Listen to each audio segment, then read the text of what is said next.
प्यारे मित्रों, संबोधि classes YouTube channel पर आपका स्वागत है। आज से हम लोग मौर्योत्तर काल का अध्ययन प्रारंभ करेंगे। मौर्योत्तर काल के अध्ययन के क्रम में सबसे पहले हम लोग मौर्योत्तर काल के अध्ययन के स्रोतों के बारे में देखेंगे। मौर्योत्तर काल के अध्ययन का पहला स्रोत सिक्का है, जो कि इंडो ग्रीक, कुषाण और सातवाहन वंश के शासकों से जुड़ा हुआ है। इंडो ग्रीक शासक जो थे वे भारत के पहले ऐसे शासक थे जिन्होंने उत्तर पश्चिम भारत में सोने के सिक्के जारी किए। पहली बार इंडो ग्रीक शासकों के समय ही सिक्के प्रत्यक्ष रूप से राजाओं के साथ संबद्ध हो गए या जुड़ गए, क्योंकि इससे पहले जो सिक्के जारी होते थे वे व्यापारिक श्रेणियों के द्वारा या व्यापारिक संगठनों के द्वारा जारी किए जाते थे। कहने का आशय यह कि पहली बार इंडो ग्रीक वंश के शासकों ने ही सिक्के ऑफिशियली या आधिकारिक रूप से जारी किए। इंडो ग्रीक शासकों ने ही सर्वप्रथम आकृति एवं लेख युक्त सिक्के चलाए। अब हम लोग मौर्योत्तर कालीन अध्ययन के साक्ष्य के अंतर्गत अभिलेखों का अध्ययन करेंगे। पहला अभिलेख रुद्र दमन का जूनागढ़ अभिलेख है, जो संस्कृत का पहला बड़ा अभिलेख माना जाता है। इसी प्रकार से खारवेल का हाथी गुम्फा अभिलेख है, जिसे भारतीय इतिहास का प्रथम प्रशस्ति अभिलेख माना जाता है। तीसरा अभिलेख गौतमी बलश्री का नासिक अभिलेख है। गौतमी बलश्री सातवाहन वंश का शासक था। चौथा अभिलेख धनदेव का अयोध्या अभिलेख है। धनदेव शुंग वंश के शासक थे। पांचवा अभिलेख वशिष्ठी पुत्र पुलुमयी का कन्हेरी अभिलेख है। वशिष्ठी पुत्र पुलुमयी सातवाहन वंश के शासक थे। छठा अभिलेख नागनिका का नाना घाट अभिलेख है। नागनिका सातवाहन वंश की महारानी थी। जबकि सातवां अभिलेख हेलियोडोरस का बेसनगर स्तंभ अभिलेख है। अब हम लोग मौर्योत्तर कालीन अध्ययन के स्रोतों के अंतर्गत साहित्यिक स्रोतों की चर्चा करेंगे। तीन ऐसे पुराण हैं जिससे हमें मौर्योत्तर काल के बारे में जानकारी प्राप्त होती है: मत्स्य पुराण, वायु पुराण और ब्रह्मांड पुराण। इसी प्रकार से हमें पातंजलि के महाभाष्य से भी मौर्योत्तर काल की जानकारी प्राप्त होती है। तीसरा साहित्यिक स्रोत स्ट्रैबो का जियोग्राफी है। चौथा साहित्यिक स्रोत प्लिनी का नेचुरल हिस्टोरिका है। पांचवा साहित्यिक स्रोत लामा तारानाथ का तिब्बत का इतिहास है। छठा साहित्यिक स्रोत विशाख दत्त द्वारा रचित देवी चंद्रगुप्तम है। सातवां साहित्यिक स्रोत भट्ट स्वामी द्वारा लिखित प्रतिपदा पंचिका है। प्रतिपदा पंचिका कौटिल्य द्वारा रचित अर्थशास्त्र पर की गई टीका है। अब जहां तक राजनीतिक विस्तार की बात है, तो मौर्योत्तर काल में कुल मिलाकर 8 राजवंशों के बारे में हमें पढ़ना है। और सबसे पहले हम लोग शुंग वंश के बारे में अध्ययन करेंगे। शुंग वंश को पुष्यमित्र वंश भी कहा जाता है। वान भट्ट द्वारा रचित हर्षचरित से हमें यह ज्ञात होता है कि 185 ईस्वी पूर्व में अंतिम मौर्य शासक बृहद्रथ की हत्या उसके सेनापति पुष्यमित्र शुंग के द्वारा कर दी गई और बृहद्रथ की हत्या के बाद शुंग वंश की स्थापना हुई। पुष्यमित्र शुंग उज्जैन का ब्राह्मण था। उसने 2 अश्वमेध यज्ञ किए और उसके द्वारा जो 2 अश्वमेध यज्ञ किए गए उसमें से एक यज्ञ में पुरोहित की भूमिका में पातंजलि थे। पुष्यमित्र शुंग ने केवल सेनानी की उपाधि धारण की, उसने खुद को राजा नहीं कहा। जबकि एक अन्य शुंग शासक अग्निमित्र ने राजा की उपाधि धारण की। पुष्यमित्र शुंग ने भरहुत स्तूप का निर्माण किया, साथ ही उसने साची स्तूप में भी एक रेलिंग अर्थात वेदिका लगाया। पुष्यमित्र शुंग का पुत्र अग्निमित्र था।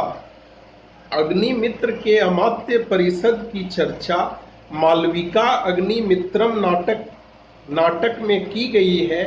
मालविका अग्निमित्रम कालिदास द्वारा रचित नाटक है और इस ग्रंथ में मालविका और शुंग वंश के शासक अग्निमित्र के प्रणय संबंध की कथा कही गई है। भागभद्र या भागवत भी शुंग वंश का एक महत्वपूर्ण शासक था।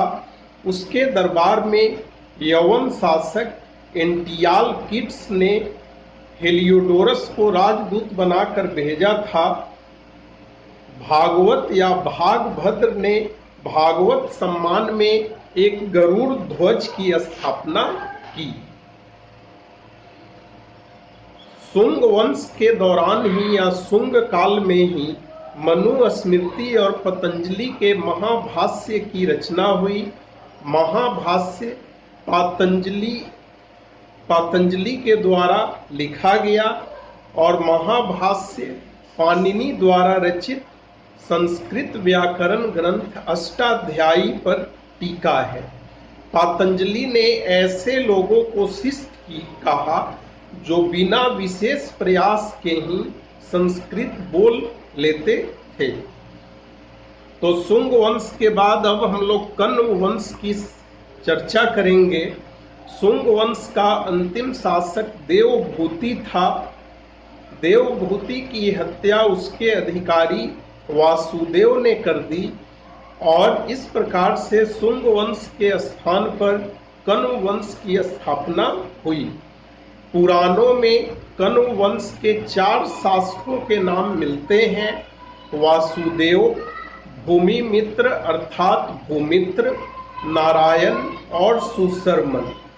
30 ईस्वी पूर्व में सातवाहनों ने इस वंश को उखाड़ फेंका। अब जहां तक सातवाहन वंश की बात है तो पुराणों में सातवाहन वंश का संस्थापक सिंधु या सिमुक या सिप्रक या सिसुक को माना जाता है। सिंधुक या सिमुक या सिप्रक या सिसुक को माना जाता है और पुराणों में सातवाहन वंश को आंध्र भृत्य या आंध्र जातीय भी कहा गया है, जबकि अपने अभिलेखों में सातवाहन वंश के शासकों ने स्वयं को सातवाहन ही कहा है। सातवाहनों की राजकीय भाषा प्राकृत थी।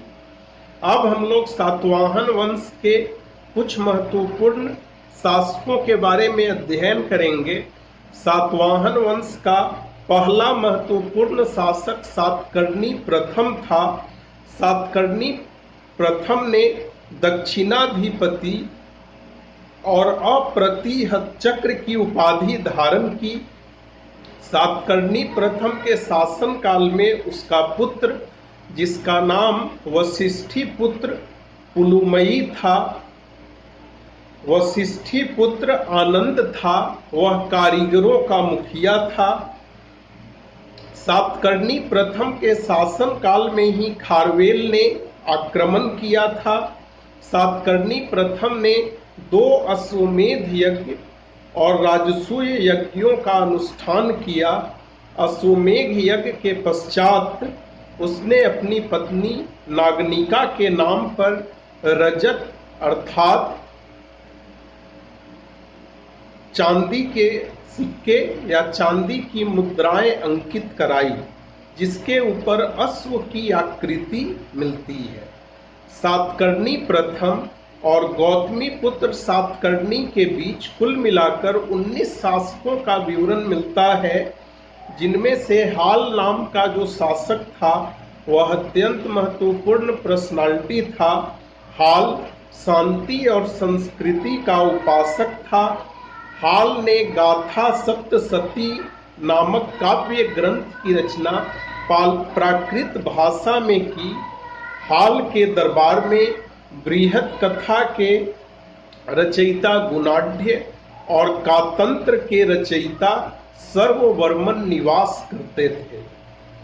अब हम लोग गौतमी पुत्र सातकर्णी से संबंधित चीजों को देखेंगे। पुराणों के अनुसार गौतमी पुत्र सातकर्णी सातवाहन वंश का 23वां राजा था। गौतमी पुत्र सातकर्णी के पिता का नाम शिव स्वाति था और माता का नाम गौतमी बलश्री था। गौतमी पुत्र सातकर्णी के एक अभिलेख में दावा किया गया है कि उसने शक शासक नहपान को पराजित किया। गौतमी पुत्र सातकर्णी ने नासिक जिले में वेनाकटक नामक नगर का निर्माण कराया। गौतमी पुत्र सातकर्णी ने राज महाराज, स्वामी, वीर विक्रम चारु विक्रम आदि उपाधियां ली। गौतमी पुत्र सातकर्णी दावा करता है कि उसके घोड़े 3 समुद्रों का पानी पीते हैं, और 3 समुद्र का आशय यहाँ अरब सागर, हिंद महासागर और बंगाल की खाड़ी से है। सातवाहन वंश का अगला महत्वपूर्ण शासक वशिष्ठी पुत्र पुलुमयी था। वशिष्ठी पुत्र पुलुमयी गौतमी पुत्र सातकर्णी का उत्तराधिकारी था। वह शक शासक रुद्रदमन का समकालीन था, किंतु कन्हेरी अभिलेख से हमें ज्ञात होता है या हमें पता चलता है कि आगे चलकर वशिष्ठी पुत्र पुलुमयी का विवाह रुद्रदमन की पुत्री से हो गया। वशिष्ठी पुत्र पुलुमयी ने अमरावती स्तूप का विस्तार किया या संवर्धन किया। वशिष्ठी पुत्र पुलुमयी ने दक्षिणापथेश्वर की उपाधि धारण की। वशिष्ठी पुत्र पुलुमयी के कुछ सिक्कों पर 2 पतवारों वाले जहाज का चित्र बना हुआ मिलता है या मिला है। सातवाहन वंश का अंतिम महत्वपूर्ण शासक यज्ञश्री सातकर्णी था। यज्ञश्री सातकर्णी सातवाहन वंश का अंतिम शक्तिशाली शासक था। संभवतः इसका वाणिज्य व्यापार से गहरा जुड़ाव था, क्योंकि इसके सिक्के पर नाव का चित्र अंकित है। सातवाहन राज्य का विस्तार या प्रसार दक्षिण एवं पूर्व की ओर अर्थात कर्नाटक एवं आंध्र क्षेत्र की ओर हुआ। 3री सदी ईस्वी तक इस साम्राज्य का अंत हो गया और उत्तरी महाराष्ट्र वाले क्षेत्र में सातवाहन वंश के बाद वाकाटक राज्य अस्तित्व में आया। सातवाहन वंश के बारे में या राज्य के बारे में हमें यह भी ध्यान में रखना होगा कि सातवाहन वंश की राजधानी या सातवाहन राज्य की राजधानी प्रतिष्ठान, जिसे पैठण भी कहा जाता था। अब हम लोग चेदी वंश का अध्ययन करेंगे। मौर्य साम्राज्य के पतन के बाद कलिंग अर्थात उड़ीसा वाले क्षेत्र में चेदी वंश की स्थापना हुई। चेदी वंश का संस्थापक महामेघवाहन था। चेदी वंश का महान शासक खारवेल था। महाराज उपाधि का प्राचीनतम साक्ष्य खारवेल के हाथी गुम्फा अभिलेख से प्राप्त होता है। खारवेल ने कलिंगाधिपति, कलिंग चक्रवर्ती की उपाधियां ग्रहण की। अपने शासनकाल के 5वें वर्ष में खारवेल ने मगध शासक नंदराज अर्थात महापद्म नंद के द्वारा खुदवाई गई नहर का विस्तार करवाया। हाथी गुम्फा अभिलेख में नंद वंश का संभवतः पहली बार उल्लेख हुआ है या उल्लेख मिलता है। अपने शासनकाल के 12वें वर्ष में खारवेल ने पाटलिपुत्र पर आक्रमण किया और बृहस्पति मित्र अर्थात पुष्यमित्र शुंग नामक शासक को पराजित किया। खारवेल जैन धर्म का अनुयायी था। तो प्यारे मित्रों, आज के क्लास में हमने मौर्योत्तर काल के अध्ययन के स्रोतों के बारे में देखा, और जैसा कि मैंने आपको बताया कि मौर्योत्तर काल के दौरान कुल मिलाकर 8 राजवंशों का हम लोग अध्ययन करेंगे। तो उसमें से 4 राजवंशों शुंग या पुष्यमित्र वंश, उसके बाद कण्व वंश, कण्व वंश के बाद सातवाहन वंश, और सातवाहन वंश के बाद चेदी वंश का हमने अध्ययन किया। अगले वीडियो में हम लोग अन्य 4 राजवंशों के बारे में अध्ययन करेंगे, और उसके बाद हम लोग मौर्योत्तर काल के सामाजिक, आर्थिक एवं धार्मिक स्थिति के बारे में अध्ययन करेंगे। मित्रों, यदि आपको यह वीडियो पसंद आया हो तो आप अपने इस YouTube चैनल संबोधि क्लासेज को सब्सक्राइब कर दें, वीडियो को लाइक करें, वीडियो के कमेंट बॉक्स में कमेंट करें और अपने मित्रों के बीच शेयर करें। आपका बहुत बहुत धन्यवाद।